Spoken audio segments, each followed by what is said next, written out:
Welcome back to the Bama Online Podcast. Time for another practice watch along. This one on a Tuesday, August the 29th, 2023. Travis Reier, senior analyst for BamaOnline.com, back with you as we inch closer to that 2023 season opener featuring the Alabama Crimson Tide and the Blue Raiders of Middle Tennessee. We've got an SEC team in action coming up on Thursday as the Florida Gators travel out to Salt Lake City to take on the Utes of Utah. That should be an interesting matchup. Year two for Billy Napier, the former Alabama assistant. Seems as if he's in a good place from a recruiting standpoint, but fans are fickle, as we know. Even with those large buyouts these days, big season coming up for Billy Napier down in Gainesville. And certainly another big season of Alabama football upon us. The Crimson Tide on Tuesday back out on the practice fields. We have a little bit more than 3 minutes of practice footage to go over with you this evening. And we'll get things started with those inside linebackers. And you see Sean Murphy here, the redshirt freshman, very nimble, very athletic. And these are the kind of drills with the footwork and the pad level and the ability to shift direction and play in space that kind of give you an idea, as we saw Deontay Lawson go through the drill and also Justin Jefferson. These are the kind of guys that you can envision in those kind of roles come game day. They seem to handle these kind of drills a little more effortlessly than maybe some other guys on the roster. So, big things expected for Deontay Lawson, no doubt about that. Projects as an every down guy there at the inside linebacker position as much as anything, as we've talked about, written about at BamaOnline.com. You just hope for Deontay he can stay healthy because it's been a bit of an issue in his first two seasons at the University of Alabama from an ability standpoint and football IQ perspective. From everything you hear, he checks all those boxes. And again, this kind of drill that we just got to look at, it's where he excels and it translates into coverage. And I think that's where Deontay Lawson really showed up with a knack for the position at inside linebacker from his earliest days at the University of Alabama, similar to another Mobile guy or Mobile area guy in CJ Mosley all those years ago. CJ, when I first saw CJ at a practice in 2010 at Alabama, I thought, well, this guy's a redshirt. I mean, you just looked at CJ, he's probably 210 pounds or so. But the thing about CJ in relation to that 2010 team was that with Rolando McClain gone, and also remember Dante Hightower was coming off that ACL injury that he sustained early in the 2009 season against Arkansas in Tuscaloosa. There was an opening there to go along with Nico Johnson and some of those guys as far as can you play in coverage? Even back in 2010, you needed that guy when you got into nickel and certainly when you got into dime situations. And Deontay has some of those same characteristics. I think we've talked about it a lot too. You still need some thumpers. That's where Tresman Marshall coming in could certainly benefit this defense from the University of Georgia. More of that presence. Deontay, I think, is ready to take that next step. I think for Deontay, some of the issues that he's had have had to do with trying to take everything that is given to you from a responsibility perspective, not just with your position, but as a guy who projects as a signal caller type. You got to be able to make sure everybody's in position, everybody's lined up. And then, oh, by the way, when the ball snapped, now you got to play at full speed and make plays at that position. Deontay Lawson going into his third year in the program, it'll be fascinating to see exactly how far his game elevates in 2023. As we move the tape here, 15 seconds in, we're back with those outside linebackers. We checked in with them yesterday. There's Dallas Turner working on what looks to be, again, more of a edge setting drill against the run. We see Keon Keeley there. There's a guy in Jeremiah Alexander you expect to be able to handle that part of it. Chris Braswell, we talked about those guys yesterday a pretty good bit, but this goes back to a year ago when some of those zone read principles where these edge defenders are really put in conflict between taking on pullers, taking on lead blockers, trying to make sure they put the quarterback in a position where it's a tough decision for him to make. You can't be too overly aggressive against that inside run, because then the quarterback, like a Jaden Daniels and some of these guys that Alabama is going to see over the course of the season, Joe Milton's going to do some of it for Tennessee as well. Maybe Quinn Ewers to an extent, not really his thing, but you've got multiple responsibilities here. You got to keep that outside shoulder free, as we see with Jeremiah Alexander. Your eyes have to be in the right place. If you don't exhibit good eye discipline on some of this stuff, you will pay the price. And so there's Quay Rusall, the true freshman, working through drills. Hey, Keon Keeley looking good in that drill, using that length. Maybe not a guy that you would think initially going to be the strongest guy at the outside linebacker position, but sometimes you get fooled by these 6'5", 6'6" guys. They got these huge hands and they know how to use their reach and their length in terms of power very early on in their careers. So we get back into Dallas Turner. There you go. Working on that recognition, also hand placement.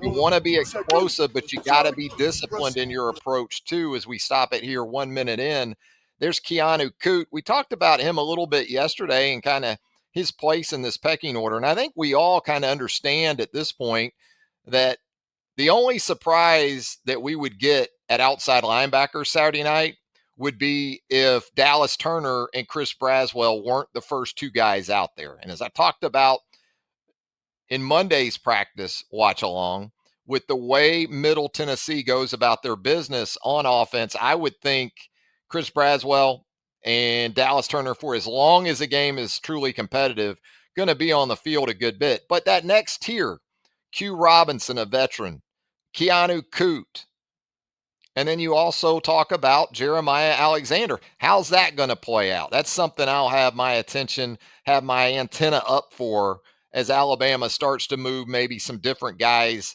in and out of the lineup at the edge defender positions. And again, Coote, kind of like Deontay Lawson, even more so with Coote, been a real struggle to just stay on the field the last two seasons. So you hope for the South Floridian that he is able to do that. There's Q Robinson, a guy at 6'5", came to Alabama as we stop it 1 minute and 4 seconds in. We talked about it, needed that bulk, needed that strength.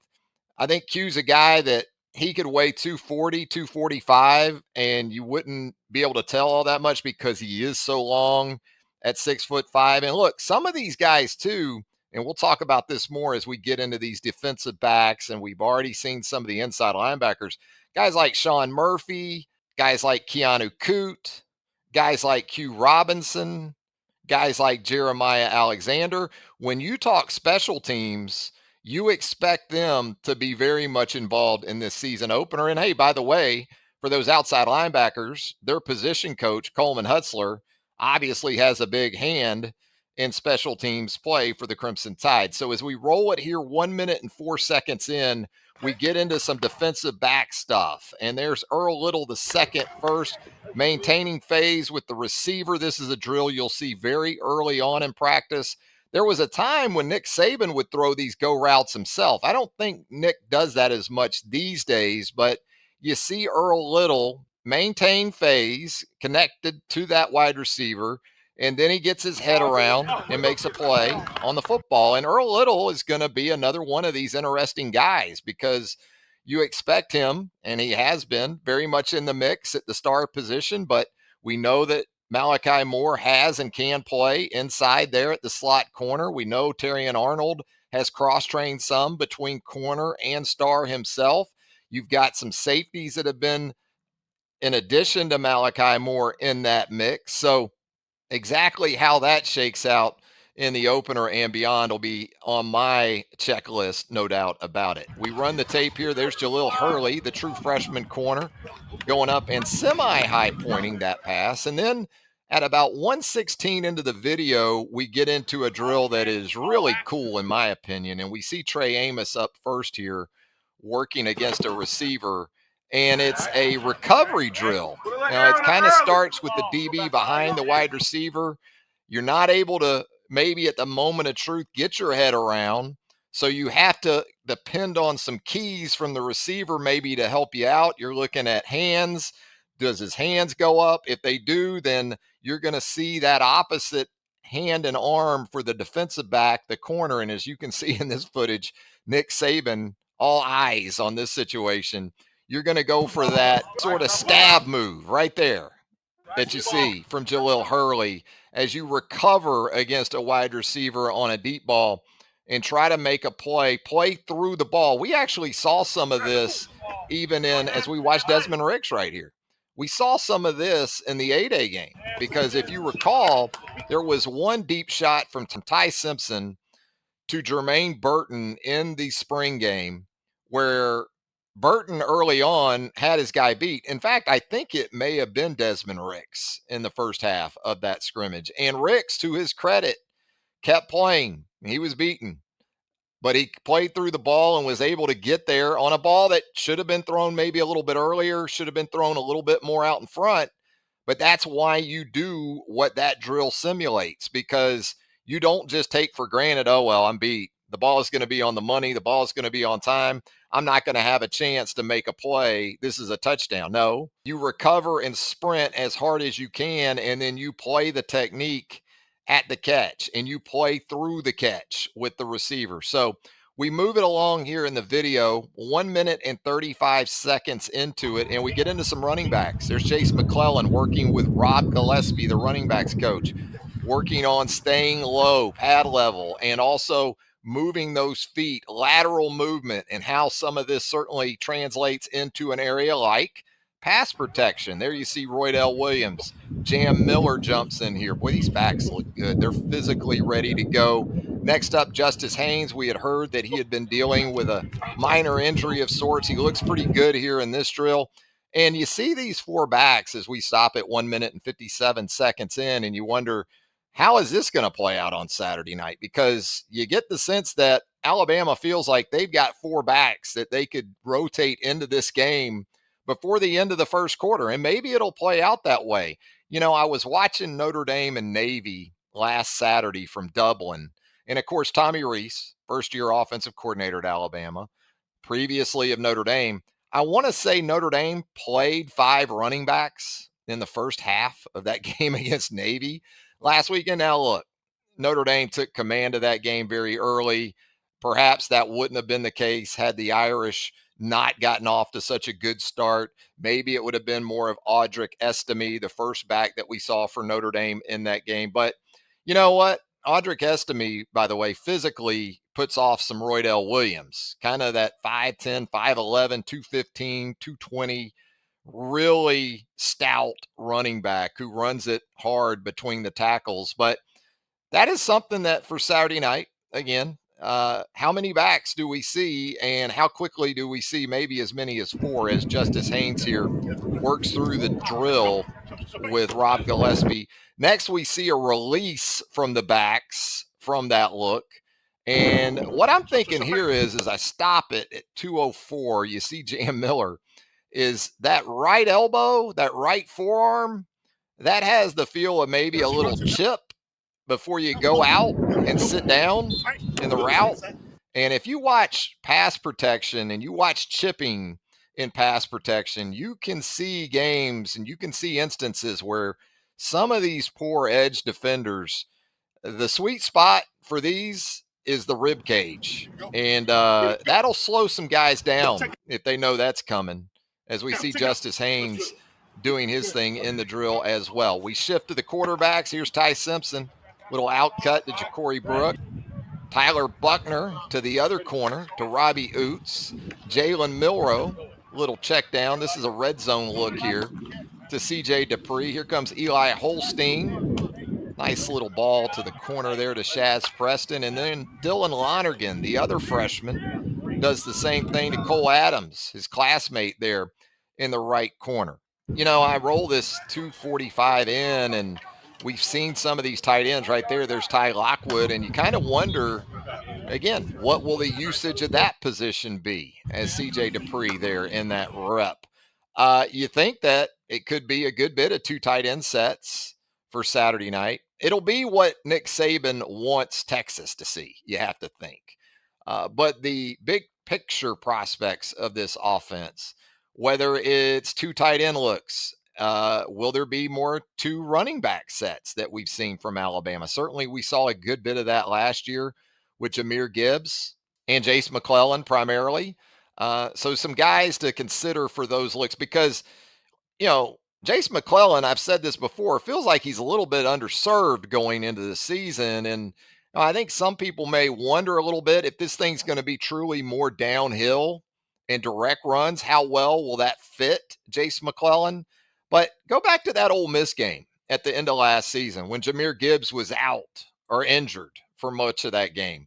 And they really needed Jace McClellan. Jace McClellan ran with some true heart against the Rebels in helping Alabama come back from that deficit and get the win over Lane Kiffin's team. So Jace has shown you he can run the football between the tackles. I think when you look at this group, explosiveness is what comes to mind for me first and foremost for Jace McClellan. Jace McClellan's had 200 career touches at Alabama.